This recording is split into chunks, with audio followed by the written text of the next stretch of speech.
We also want to turn to now what we have coming up, and that is scammers targeting families in North Carolina, impersonating loved ones, or even bail bond offices. The goal here to get your money, and in some cases they're successful. I spoke with the president of the North Carolina Bail Agents Association, that's Julie Henderson, about how these scams work. Take a listen. Good morning, everybody. We're here about a concerning scam that's going across an interesting industry you might not have heard before, bail scams. Here to talk about it, we have Julie Henderson, the president of the North Carolina Bail Agents Association.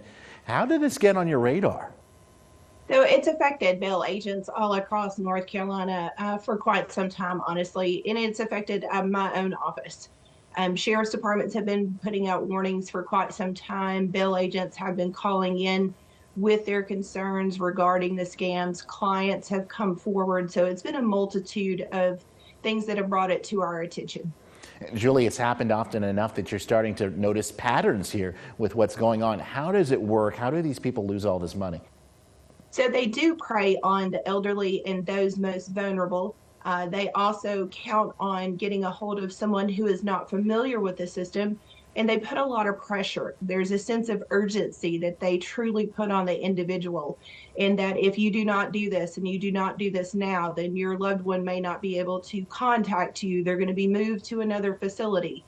They really understand how to put the pressure on these individuals that are receiving these phone calls. Now, there's one part about this that makes this kind of scary because it uses something that we use every day now, it seems like, AI, to somehow replicate the voices of loved ones. Is that true?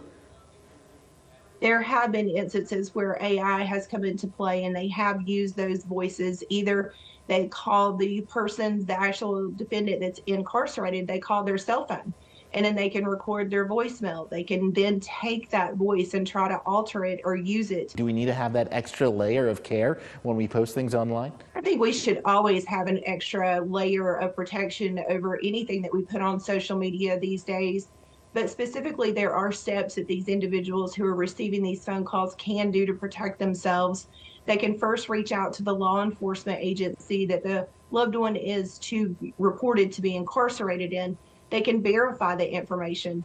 They should not ever ask you for Bitcoin. They will never ask you to go to a CVS or a gas station and get gift cards and send them numbers off of the back. Those are absolutely a red flag in scams. Some of the suspicious apps that are out there now where they ask you to transfer money, you need to be very careful of that. And then obviously if someone's calling you portraying themselves to work for a sheriff's department or law enforcement entity, they will never ask you for money over the phone.